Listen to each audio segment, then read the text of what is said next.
નમસ્કાર, ગુજરાત ન્યૂઝમાં આપનું સ્વાગત છે અને ડે સ્પેશિયલ કાર્યક્રમ સાથે હું છું માલવી। ડે સ્પેશિયલ કાર્યક્રમનો આજનો જે વિષય છે માતા પિતા ચેતી જજો। આ એટલા માટે કહેવું પડી રહ્યું છે કારણ કે અવારનવાર જે પ્રકારે ઘટનાઓ સામે આવતી હોય છે, ખાસ કરીને એવી અનેકો ઘટનાઓ જે રિસન્ટલી બની છે, જે સાંભળીને ખરેખર માતા પિતા માટે એ ચિંતાનો વિષય બની જાય છે। અત્યારના બાળકોમાં શું મગજમાં ચાલી રહ્યું છે તે અત્યારે ખરેખર જાણવું ખૂબ જ અઘરું બની જતું હોય છે અને માતા પિતાએ આ દરેક વસ્તુનું ધ્યાન રાખવું ખૂબ જ જરૂરી બની જાય છે। એટલા જ માટે આજની જ એક ઘટના જેની અંદર ગાંધીનગરમાં માતા પિતા માટે લાલ બત્તી સમાન એક કિસ્સો સામે આવ્યો છે, જેમાં વાત કરીએ તો ધોરણ 6માં અભ્યાસ કરતી એ વિદ્યાર્થીની એ બાળકી છે, 12 વર્ષની કિશોરી, તેના દ્વારા આપઘાત કરવામાં આવ્યો। સુસાઇડ નોટ લખવામાં આવી અને સુસાઇડ નોટમાં જે કારણ લખ્યું છે તે જાણીને તમે બધા ચોંકી જશો કે આખરે આજકાલની જનરેશન છે કઈ તરફ જઈ રહી છે। જે તે સુસાઇડ નોટમાં ઉલ્લેખ કરવામાં આવ્યો છે, સુસાઇડ નોટમાં લખવામાં આવ્યું છે, મમ્મી હું જાઉં છું, બોર આવી ગઈ છું। આ પ્રકારનું સુસાઇડ નોટમાં ઉલ્લેખ કરવામાં આવ્યો છે। શું ખરેખર બોરિયત કારણ હતું અને એના જ લીધે એને પોતાની જિંદગી ટૂંકાવી દીધી? જે રીતે ગળે ટૂંપો ખાઈને જે આત્મહત્યા કરવામાં આવી છે, ખરેખર જ્યારે જે માતા પિતાએ એ દ્રશ્ય જોયું હશે ત્યારે ખરેખર એ દરેક માતા પિતા માટે ચિંતાજનક વિષય બની જાય છે અને જ્યારે આ ઘટના એના પોતાના માતા પિતાએ જ્યારે જોઈ હશે ત્યારે ખરેખર પગ નીચેથી જમીન સરકી ગઈ હશે। જો કે માતા પિતા બંને વર્કિંગ હતા અને ખાસ કરીને બંને જણા નોકરી કરતા હતા। ત્યાંનો સમય એવો છે કે માતા પિતા છે બંને કમાવવું પડતું હોય છે અને એના માટે નોકરી પણ કરતા હોય છે, પરંતુ અહીંયા આ જે ઘટના છે ખરેખર હચમચાવી દે, આપણને વિચલિત કરી દે પ્રકારની આ ઘટના માતા પિતાએ ધાર્યું પણ નહોતું અને જ્યારે દરવાજો ખોલે છે ત્યારે જુએ છે કે પોતાની દીકરી છે એ ગળે ફાંસો ખાઈને આપઘાત કરી લીધો છે અને માતા પિતાના પગ નીચેથી જમીન સરકી જાય છે। કહેવાય ને કે માતા જે રીતે અત્યારે બાળકો શું વિચારી રહ્યા છે આપણે એમના મન સુધી પહોંચી શકતા નથી, પરંતુ ચોક્કસથી આપણે સમજવાનો કોશિશ કરીશું અને આજનો વિષય એ છે કારણ કે માતા પિતાએ ચેતવાની ખૂબ જ જરૂર બની જાય છે અને એ વિશે આપણી સાથે ચર્ચા કરવા માટે જોડાઈ ચૂક્યા છે હર્ષદ કુમાર પરમાર, જેઓ professional health care service provider છે। આપનું સ્વાગત છે હર્ષદજી। અને સાથે આપણી સાથે જોડાયા છે પ્રશાંત ભીમાણી, જેઓ સિનિયર સાયકોલોજીસ્ટ છે। આપનું પણ સ્વાગત છે પ્રશાંતભાઈ। જે રીતે અત્યારે ખરેખર માતા પિતા માટે ચિંતાજનક આ વિષય બની ગયો છે અને ખાસ કરીને પ્રશાંતભાઈ, આપ જુઓ કે આ જે એજ ગ્રુપ છે, ધોરણ 6 થી 12 જે અભ્યાસ કરતા હોય છે, ખાસ કરીને આપણે જોઈએ તો આ જે એજ ગ્રુપ છે ને ખરેખર મગજમાં શું વિચારી રહ્યું છે, શા માટે આ પ્રકારના પગલાં ભરતા હોય છે તે પણ એક સવાલ થઈ રહ્યો છે। જે રીતે 24 જુલાઈની જે ઘટના આપણે જોઈ લઈએ, નવરંગપુરાની સોમ લલિત સ્કૂલની એ ઘટના, જેમાં વિદ્યાર્થી છે અચાનક જ એકદમ કોન્ફિડન્સ સાથે આવે છે અને અચાનક 4થા માળેથી કૂદકો મારી લે છે। એટલે કે આ પ્રકારની ઘટના છે સતત વધતી રહી છે। અગાઉ પણ એવી કેટલી ઘટના છે। વર્ષ 2023ની વાત કરીએ તો જામનગરમાં પણ એક આવી જ ઘટના બની હતી, ધોરણ 7માં અભ્યાસ કરતી વિદ્યાર્થીને આપઘાત કર્યો હતો। આ સાથે એવી ઘણી બધી ઘટનાઓ છે। પ્રશાંતભાઈ, કઈ રીતે જોઈ રહ્યા છો આપ? બહુ કમનસીબ બાબત છે। 6થા ધોરણમાં ભણતી વિદ્યાર્થીની આવું પગલું ભરે, ખરેખર બહુ દુઃખ અને અરેરાટી ઉપજાવે એવી વાત છે। એઝ અ ડોક્ટર હું કહી શકું કે ઘણા બધા એના કારણો હોઈ શકે, મેડિકલ રીઝન્સ હોઈ શકે, સાયકોલોજીકલ કારણો હોઈ શકે। સૌથી મોટું કારણ એ છે જેણે બોર શબ્દ જે વાપર્યો છે એને એક બહુ ધ્યાન ખેંચે એવો છે, કારણ કે અત્યારના જે ટીનેજર્સ છે કે જે છોકરાઓ છે એ અથવા પ્રી ટીનેજની અંદર આ બાળકી હતી, તો આ અત્યારે જે સોશિયલ મીડિયાને સ્ક્રીનનું જે એડિક્શન છે એ એટલું બધું ઓવર સ્ટિમ્યુલન્ટ છે કે જે ઉત્તેજનાઓ એટલી બધી પેદા કરે છે કે સતત બાળકને ઉત્તેજનાની અવસ્થામાં જ રહેવું ગમે છે, સ્ટિમ્યુલેટેડ રહેવું ગમે છે। અને આપણે જે સાદી ભાષામાં અત્યારે બધા ઓળખે છે હવે તો ડોપામિન રશની વાત કરે છે, તો કન્ટિન્યુઅસ ડોપામિન રશના સ્ટેટમાં જ એને રહેવું ગમે છે અને એટલા માટે એમાં સહેજ પણ ડ્રોપ થાય તો એ ડિપ્રેશન એને અનુભવાય છે। જો કોઈ એવું માનતું હોય કે બાળકોમાં ડિપ્રેશન ના થઈ શકે તો એ ખોટી વાત છે। બાળકોમાં પણ ચાઇલ્ડહુડ ડિપ્રેશન થઈ શકે છે, મેડિકલ ફેક્ટ છે। બીજી વાત હું આપણે કહી શકું કે ક્યારેક આ ઉંમરનું બાળક એના ફ્રેન્ડ્સમાંથી એને કોઈ નકારાત્મક એવી કોઈ બાબતો જાણવા મળે અથવા એનું બુલિંગ થયું હોય, એને આઇસોલેટ કરવામાં આવ્યું હોય અથવા બાળકને એકલું મૂકવામાં આવ્યું હોય, બીજા તરફથી કોઈ હેરાનગતિ થઈ હોય અથવા એને કોઈ એવું પગલું ભર્યું હોય કે જે કહેવાથી એને બહુ શરમ, સંકોચ કે ગિલ્ટ થવાની હોય, ત્યારે પણ આ પ્રકારનું પગલું કેટલાક બાળકો ભરતા હોય છે। એ અમારા ધ્યાનમાં આવ્યું છે।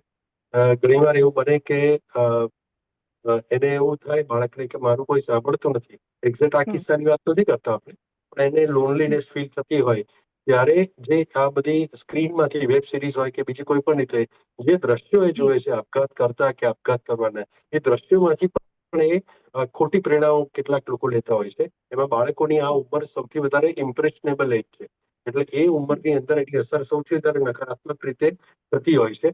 એટલે આ બધા આવા કારણો થાય છે.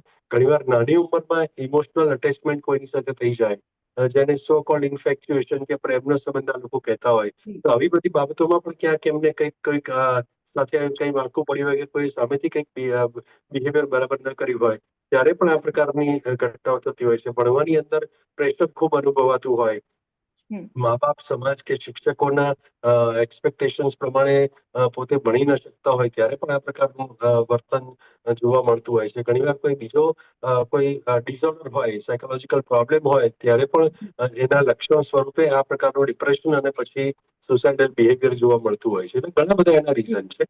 જી એવું જી, અત્યારે પ્રશાંતભાઈ, આપે જે પ્રમાણે જણાવ્યું કે ઘણા બધા રીઝન્સ છે, પરંતુ હવે કહેવાય ને કે માતા પિતા માટે તો આ ચિંતાજનક વિષય કહેવાય. ને આજકાલ આપણે બધા જોઈએ છીએ કે માતા પિતા અને બંને ઘરનું પૂરું કરવા માટે બંને જોબ કરવી પડે છે, અને આવામાં જયારે બાળકો છે મનમાં શું વિચારી રહ્યા છે એનો ખ્યાલ પણ નથી હોતો. અને એક વાસ્તવિકતા છે કે અત્યારે જે રીતે આપણું ભાગદોડ ભરી જિંદગી આપણે કહી શકીએ, અને ખરેખર જે રીતનું આપણું રૂટીન હોય છે, અને એને લઈને બાળકો સાથે ટાઈમ સ્પેન્ડ કરવો ખૂબ જ અઘરો બની જાય છે. તો જે સિચ્યુએશન, હર્ષદભાઈ, જે રીતે સિચ્યુએશન આપણને જોવા મળી રહી છે, ખરેખર માતા પિતા માટે આ ચિંતાજનક વિષય છે. કઈ રીતે આપ જોઈ રહ્યા છો? હું એ રીતે જોઈ રહ્યો છું કે ક્યાંક જી ને ક્યાંક ખોટું માર્ગદર્શન બાળકોને મળી રહ્યું છે. અને એમાં જી મોસ્ટ ઓફ એવું છે કે બાળકોને સાચું માર્ગદર્શન મળતું નથી, પ્રોપર ટ્રેનિંગ મળતી નથી. આજે તમે કોઈ બી પશુ, પ્રાણી, પક્ષી કોઈ બી ઘરમાં લાવો તો એને તમે થોડી ઘણી ટ્રેનિંગ આપો તો એ પરફેક્ટલી ટ્રેન થઈ જાય ને એ જ વસ્તુ કરશે જે જી એને કહેવામાં આવશે. તો આપણે તો હ્યુમન બિંગ છીએ, બરોબર? તો આપણું માઇન્ડ એ લોકો કરતા તો વધારે જ છે, બરોબર? તો ક્યાંક ને ક્યાંક બાળકોને છે ને પ્રોપર ટ્રેનિંગ મળતી નથી અને પ્રોપર ગાઈડન્સ મળતું નથી. એના લીધે જી હર્ષદભાઈ, જે રીતે પ્રશાંતભાઈએ જણાવ્યું કે વધતો જે સ્ક્રીન ટાઈમ છે, અત્યારે તમે જુઓ કે સોશિયલ મીડિયાનો યુઝ એટલો બધો વધી રહ્યો છે, ખાસ કરીને ટીનેજર્સમાં આપણે જોતા હોઈએ છીએ 24 કલાક મોબાઈલ હાથમાં ને હાથમાં હોય છે, તેમાંથી બહાર પણ નથી આવી શકતા. સાથે લોનલીનેસ, એકલતાની જે વાત કરવામાં આવી છે, તેને લઈને આપ શું માનો છો? ખોટી ટ્રેનિંગ, ખોટું માર્ગદર્શન, ખોટું ભણતર.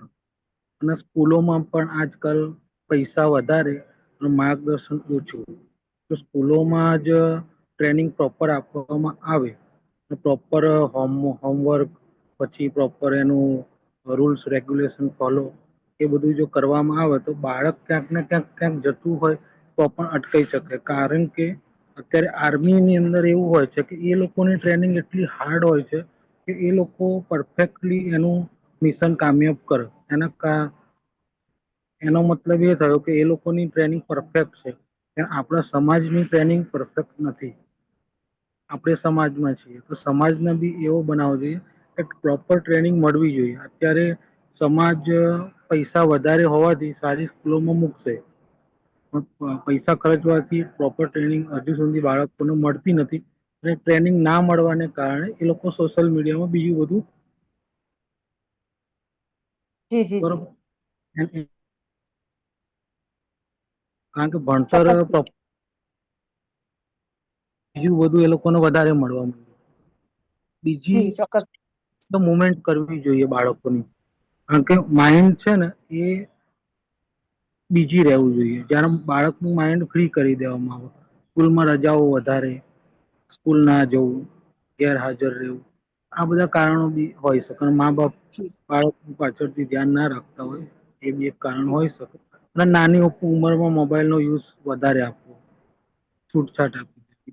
જી ચોક્કસથી. પ્રશાંતભાઈ, બાળકોમાં નાની ઉંમરમાં આપણે જોઈએ છે ડિપ્રેશન જોવા મળતી હોય છે, અને એક પણ એક કારણ છે ગુસ્સો પણ એટલો જોવા મળતો હોય છે. તમે જો આજકાલની જનરેશનનો ગુસ્સો છે ખૂબ જ હાઈ રહેતો હોય છે. સાથે ખબર નહીં શું કારણ છે, અને આટલું મોટું પગલું ભરવા પાછળનું આપે જે પ્રમાણે જણાવ્યા ઘણા બધા કારણ હોય છે, પરંતુ માની શકાય કે એકલતા પણ એક કારણ છે. કારણ કે ફેમિલી ટાઈમ જે આપણે મેડમ, કહીએ, જે ટાઈમ સ્પેન્ડ નથી કરી શકતા હોતા, એક સાથે માતા પિતા બેસીને લોંગ ટાઈમ વિતાવી નથી શકતા હોતા, એ પણ એક કારણ હોઈ શકે. ખાલી Absolutely. જી પ્રશાંતભાઈ. મગજને વ્યસ્ત રાખવું જોઈએ. ઘણીવાર એવું થાય છે કે જે માનવી જે વાત કરી તમે કે અત્યારે પેરેન્ટ્સ જે છે એને બંને અર્નિંગ માટે બહાર જવું પડે છે, જી છોકરાઓ એકલા હોય છે, અને સૌથી મોટી વાત બે બીજા મુખ્ય જે પરિબળો છે એ છે કે હવે સંયુક્તમાંથી વિભક્ત કુટુંબ થવા માંડે, એક વાત. અને બીજી વાત એ છે કે જે બાળકોને હૂંફ કે પ્રેમ જે અથવા સ્વીકૃતિ જે જોઈએ અનકન્ડિશનલ, એ મળવાનું હવે બંધ થઈ ગયું. બાળકો પાછળ પૈસા ખર્ચવા બધા તૈયાર છે, પણ જી બાળકોને જે ખરેખર સાયકોલોજીકલ જે માતા પિતા તરફથી જે હૂંફ મળવી જોઈએ, જે અનકન્ડિશનલ પ્રેમ મળવો જોઈએ. ઘણીવાર એવું થાય છે કે તમે લાખો રૂપિયાના ટ્યુશન કરાવો છો, પણ તમે 10 મિનિટ પ્રેમથી વાત નથી કરતા. એવું બની શકે. એટલે બાળક જે છે એને ફક્ત એવું થાય છે કે હું કઈ ટકા લાવવાનું મશીન છું, તો આવું એને પ્રત્યેની અપેક્ષાઓ માતા પિતાની ખૂબ વધી ગઈ છે. કારણ કે એ બધું જ એને આપી દેવા માંગે છે, પણ શું બધું આપવા માંગે છે? તો કે મટીરિયલિસ્ટિક બાબત, અને એના જી લીધે આ વધારે ઇસ્યુઝ થાય છે. તો જે ઉછેરની પ્રક્રિયા દરમિયાન સૌથી વધારે ઇમ્પોર્ટન્ટ જો કંઈ પણ હોય તો એ છે સંવાદ, અને એ છે સમય. સમય અને સંવાદ આ બે બાળક સાથે રાખવા ખૂબ જરૂરી છે. એમાં ક્વોલિટી ટાઈમ. હું એવું નથી કહેતો કે બધા મા બાપને સમય મળે ને કલાકો સુધી બાળકો સાથે બેસી રહવું શક્ય જ નથી, પણ જી તમારે જયારે સંવાદની વાત થાય છે ત્યારે તમે ફોનથી પણ એની સાથે સંપર્કમાં રહી શકો છો, એની સાથે વાતચીત કરી શકો છો. અહીંયા અગેન માતા પિતા એ સમજવાનું છે કે જયારે હું વાતચીત એવો શબ્દ વાપરું છું, એનો અર્થ દ્વિતરફી હોય છે. એક તરફી સૂચનાઓ, આદેશો, ઉપદેશો, કમાન્ડ એવું નથી હોતું કે બોલ શું કર્યું આજે, કેટલા ટોપિક પતાયા, કેટલું બાકી છે, ક્યાં ટાઈમ બગાડ્યો, આ પ્રકારનું પૂછવાનું કોઈ અર્થ નથી. બાળકને ખબર છે કે તમે તરત જ આ પ્રકારના સવાલો કરશો એટલે એ બાળક પછી ભાગે છે, દૂર ભાગે છે. તો આ ઇમ્પોર્ટન્ટ બહુ વાત હું કહી રહ્યો છું કે માતા પિતા એ ધ્યાન રાખવું જોઈએ કે બાળકની સાથેનો વ્યવહાર કેવો હોવો જોઈએ, એનું એક્સેપ્ટન્સ હોવી જોઈએ, સ્વીકૃતિ હોવી જોઈએ, અને એની સાથે સાથે ભણવાનું છે, બધી જ વાતો બરાબર છે. એટલે આ એક એવી વાત છે કે જે લોકો કરતા નથી. સમય તમે ફોનથી પણ આપી શકો, તમે હાજર ના હો તો ફોનથી વાત કરો, 2 મિનિટ વાત કરો, પણ એની સાથે એક સેતુ તમારો જાળવી રાખો, એ બહુ જરૂરી છે. બીજી વાત કે તમે જયારે કોમ્યુનિકેશન કરો છો ત્યારે સૌથી ઇમ્પોર્ટન્ટ વાત છે એને સાંભળવા. બાળકના મનમાં શું ચાલી રહ્યું છે, એ અત્યારે શું અનુભવી રહ્યું છે, બાળકને શું કહેવું છે. તમારી બુદ્ધિ પ્રમાણે બાળક એટલી જ બુદ્ધિથી વાતો કરશે એવું જરૂરી નથી. કદાચ એની વાતો એના લેવલની જુદી હોય, કદાચ તમને ના ગમે એવી પણ હોય, તો પણ એકવાર સાંભળો તો ખરા, અને સાંભળી લો, એ ખૂબ જરૂરી છે. એટલે બાળકને વેન્ટિલેશન કે જે આઉટલેટ નથી મળતો, ત્યારે બાળક પછી સ્ક્રીનમાં એ આઉટલેટ શોધવા જાય છે. કોઈક એવી ખતરનાક કે કોઈક એવી વ્યક્તિઓ કે એવી સ્થિતિઓ બાજુ બાળક જતું રહે છે. ઘણી બધી વખત બાળકને ખબર નથી પડતી કે મારા મનમાં ફિલિંગ ચાલે છે, મારે કરવાનું શું. જી ઘણીવાર સામાન્ય નિષ્ફળતાથી હતાશા ખૂબ વધી જાય છે, કારણ કે બાળકોને આપણે નિષ્ફળતાની ટ્રેનિંગ જ આપતા નથી. આપણે સફળ થવા માટેના જ પ્રવચનો આપ્યા કરીએ છીએ. હંમેશા મોટિવેશનલ સ્પીકરો માત્ર સફળ થવું. જી અરે પણ જીવવાની વાત તો કરો, કેવી રીતે જીવવાનું એ બહુ ઇમ્પોર્ટન્ટ છે. જી નિષ્ફળતા પણ આવે એ પણ બહુ જરૂરી છે. તો આ બધું જ ઘડતરનો અને ટ્રેનિંગનો અને જે ઉછેરની પ્રક્રિયાનો એક બહુ મોટો ભાગ છે, જે દરેક જણાએ સમજવું જોઈએ માતા પિતા તરીકે. ચોક્કસ ચોક્કસથી. હર્ષદભાઈ, જે રીતે વાત કરી આપણે કે સંયુક્ત કુટુંબ, વિભક્ત કુટુંબ સાથે ક્વોલિટી ટાઈમ સ્પેન્ડ કરવાની વાત હોય, દરેક વાત, અને ખરેખર અત્યારે બાળકોના મગજને સમજવું ખૂબ જ અઘરું બની ગયું છે દરેક માતા પિતા માટે. જે તમે અગાઉ પણ જણાવ્યું કે બીઝી લાઈફસ્ટાઈલ, જેના કારણે તમે ક્વોલિટી ટાઈમ છે સ્પેન્ડ નથી કરી શકતા, એ પણ એક વાસ્તવિકતા છે. હર્ષદભાઈ, પરિવારના દરેક સભ્યએ બાળકના માનસિક સ્વાસ્થ્યમાં કઈ રીતે ભૂમિકા ભજવવી જોઈએ? શું એવું કરવું જોઈએ જેથી કરીને બાળક છે એ પરિવારને સમજી શકે અને દરેક વાત ફ્રીલી પોતાના માતા પિતા હોય, પરિવાર હોય, તેમની સાથે શેર કરી શકે? બાળક સાથે હંમેશા ફ્રેન્કલી રહેવું જોઈએ અને પ્રેમથી રહેવું જોઈએ. એને ક્યાંય પણ એવું ના લાગવું જોઈએ કે મને ક્યાંક ને ક્યાંક ટોર્ચર કરીને બધું કરાવવામાં આવે છે. એને જે કરવું એ આઝાદી થોડી ઘણી આપી શકાય, પણ ઓબ્ઝર્વેશન જોડે રાખવું જોઈએ. અને બીજી વસ્તુ એ કે એમને છે ને ફ્રી વધારે ના રહેવા જોઈએ. જેમ કે સ્કૂલ ટાઈમ હોય, તમે જી સ્કૂલમાં એ જઈને આવ્યો પછી એનું જે લેસન હોય એ એનું પૂરું કરાવડાવો, અથવા તો પછી એને કોઈક બીજી જગ્યાએ ટ્યુશનમાં મૂકો. અને એ જ્યારે ઘરે આવે ત્યારે એને સારું સારું બનાવીને આપી શકો, સારી વાત કરી શકો, થોડું કંઈક બહાર ફરવા લઈ જઈ શકો. તમે એને ફરવા લઈ જશો, એની જોડે રહેશો, ટાઈમ તમે આપશો. એ બીજા જોડે ટાઈમની અપેક્ષા નહીં રાખો. હોય છે કે છોકરાને સ્કૂલે મોકલી દીધું, છોકરું પાછળ ટ્યુશન ના હોય એટલે ટીવી લઈ તો પછી મોબાઈલ લઈ પછી થોડું એટલું બીજી રાખો ને એના પછી સન્ડે એને ક્યાંક ને ક્યાંક લઈ જાઓ, મને ઘરે લઈ જાઓ, લઈ જાઓ, ગેમ એક્ટિવિટી કરાવો, મૂવી જોવા લઈ જાઓ. એવા બધા ફેમિલી ઇવેન્ટો કરવા જોઈએ, તો જે કરીને બાળક બી તમારે ધ્યાનમાં રહેશે, બીજી રહેશે, બહાર ક્યાંક જતું હશે તો અટકાશે. સોશિયલ મીડિયાનો યુઝ જી 18 વર્ષ એકદમ ઓછો કરાવવો જોઈએ. કરાવવો તો જોઈએ પણ એકદમ ઓછો, વધારે પડતો યુઝ ના કરાવવો જોઈએ. જી બાળક જી સાથે બિલકુલ. તમે સ્પેન્ડ કરશો તો તમારી સાથે બાળક ટાઈમ સ્પેન્ડ કરશે જ. ક્યાંક ને ક્યાંક મા બાપ શું નોકરી જતા રહે, નોકરીથી ઘરે આયા તો જી પછી સાંજે બી તમે બહાર જાઓ, કાં તો તમારો વીકલી ઓફ. અત્યારે તો કેવું હોય છે કે બધાના અલગ અલગ ઓફ હોય છે, કોઈને સન્ડે મળતો નથી, બાળકનો સન્ડે. તો તમારો જે દિવસ વીકલી ઓફ હોય એ દિવસે સાંજે તમે બહાર જઈ શકો.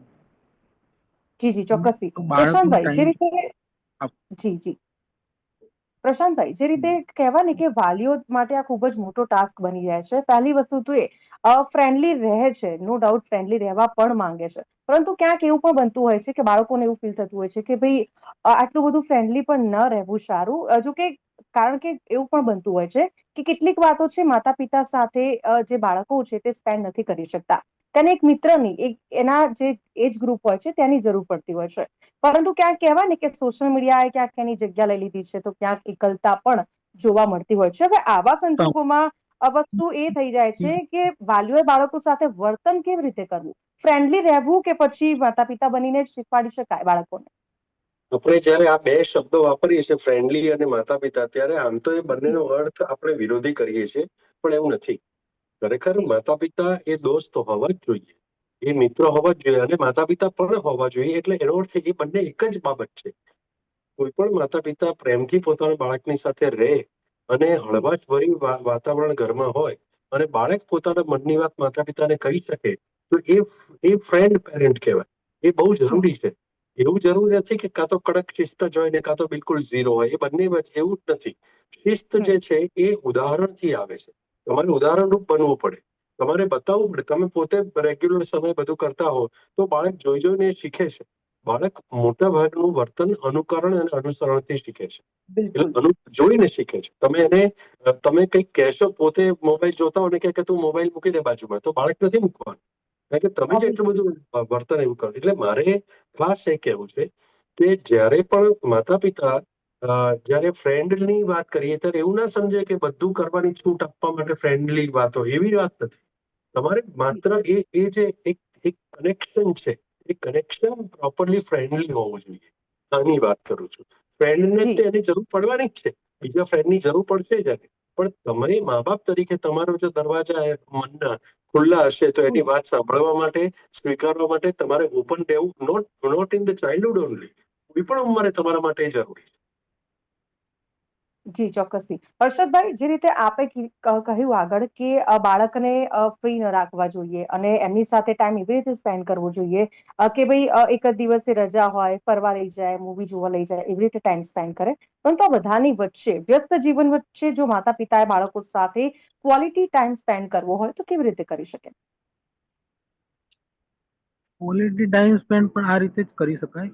અથવા તો જી ફેમિલી બધા કોઈ ઘરે જઈ શકો તમે, અથવા એને ફરવા લઈ જઈ શકો, એ જ બધું કરી શકાય. જી અથવા ગેમ એક્ટિવિટી પણ તમે એની સાથે કરી શકો. જેમ કે કોઈ પણ મોબાઈલમાં અત્યારે ગેમ આવે જ છે અલગ અલગ પ્રકારની, તો એ 4 જણ રમી શકાય, 3 જણ રમી શકાય.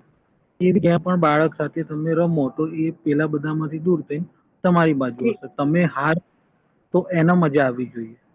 જી તમે એ ટાઈપ ગેમોની એક્ટિવિટી પણ કરાવી શકો છો. કારણ કે બાળક શું જીતશે તો બી એનો ઉત્સાહ વધશે, અને બીજું કે જી એને સારું લાગશે. આજે મમ્મીને હરાઈ, આજે પપ્પાને હરાયા, એક દિવસ તમે જી જી બંને જી થઈને, તો પછી જી તમારા બિલકુલ. અંદર ડપ થશે ને, એ બાળકનું સમયનો સારું ભાવ રહેશે. છે હર્ષદભાઈ. જી પ્રશાંતભાઈ, એક છેલ્લો સવાલ આપને પૂછવા માંગુ છું કે સંતાનમાં કયા એવા લક્ષણ જો દેખવા મળે તો માતા પિતાએ ચેતી જવું જરૂરી બની જાય છે? કારણ કે અત્યારે આપણે જોઈએ છે દરેક બાળકની અંદર ગુસ્સો અને ખાસ કરીને એકલતા, ને જે રીતે આપે જણાવ્યું કે સ્ક્રીન ટાઈમ વધી જાય છે, તો શું માનવું છે આપનું, કયા એવા લક્ષણો જેને જોઈને દરેક માતા પિતાએ ચેતવાની જરૂર, ટૂંકમાં જણાવશો? માનવી બહુ ઇમ્પોર્ટન્ટ સવાલ છે. જો તમારું જી બાળક પહેલા આનંદમાં રહેતું હોય, ઉત્સાહમાં રહેતું હોય, અને હવે છેલ્લા ઘણા બધા સમયથી 15 દિવસથી વધારે જો જી એ ડાઉન રહેતું હોય, મૂડ એનો એકદમ નિરાશાજનક રહેતો હોય, ઉદાસી રહેતી હોય, રડવું આવતું હોય, કારણ વગર ચીડિયાપણું થાય, જો સ્કૂલની અંદર રેગ્યુલર ન રહેતું હોય, બાળક રાત્રે જ ઉજાગરા કરતું જી હોય, ઊંઘ બરાબર ન આવતી હોય, જમવાનું જમે નહીં, અથવા તો બહારનું જ ખાવાનું મન થાય, મોબાઈલ પર વધારે પડતું રહે બાળક, તો આ બધા એના મૂળભૂત લક્ષણો છે કે બાળકના વર્તનમાં ચેન્જીસ થયા છે. અને એનામાં કાં તો એન્ઝાયટી કે ડિપ્રેશનના લક્ષણો આપણે શંકા એની કરી શકીએ, ને એના માટે એની સારવાર લેવા, કાઉન્સેલિંગ લેવા માટે ચોક્કસ જી બાળકને આગળ લાવવું જોઈએ. એનો અર્થ એવો નથી કે બાળકમાં કોઈ માનસિક રોગ છે. આ બધાએ સમજી લેવાની જરૂર છે. આપણે કોઈ પણ મુશ્કેલી જી મોટી થાય પહેલા એને ઉઠતી ડામીએ છીએ, એના માટેના લક્ષણો સમજવા ખૂબ જરૂરી છે. જી, થેન્ક યુ વેરી મચ પ્રશાંતભાઈ અને હર્ષદભાઈ, આપ બંને અમારી સાથે જોડાયા. ચર્ચા અહીંયા સમાપ્ત કરીએ છીએ. Thank you very much day special કાર્યક્રમમાં જોડાવા બદલ. Thank you very much. તો જે રીતે અત્યારે દરેક માતા પિતાએ ચેતવાની જરૂર છે, ક્યાંય પણ બાળકોના બિહેવિયરમાં ચેન્જ લાગે, એમના વર્તનમાં કંઈ પણ તમને દેખાય તો ખાસ એ જાણવું ચોક્કસ જરૂરી માતા પિતા માટે બની જતું હોય છે કે લાઈફમાં કંઈક ચાલી રહ્યું છે. અને ખાસ કરીને તો દરેક વખતે કહેવા માંગુ છું કે માતા પિતાએ ખાસ કરીને આપણે પરિવારની અંદર માહોલ પણ એવો રાખવો જોઈએ, એવું વાતાવરણ બનાવવું જોઈએ, જેથી કરીને દરેક બાળકો છે પોતાના માતા પિતા સાથે દરેક વાત ખુલીને શેર કરી શકે, જેથી કરીને એ ડિપ્રેશનમાં ના જતા રહે. તો હાલ ડે સ્પેશિયલ કાર્યક્રમની અંદર બસ આટલું જ. ફરીથી મળીશું. અત્યારે મને આપશો રજા. નમસ્કાર.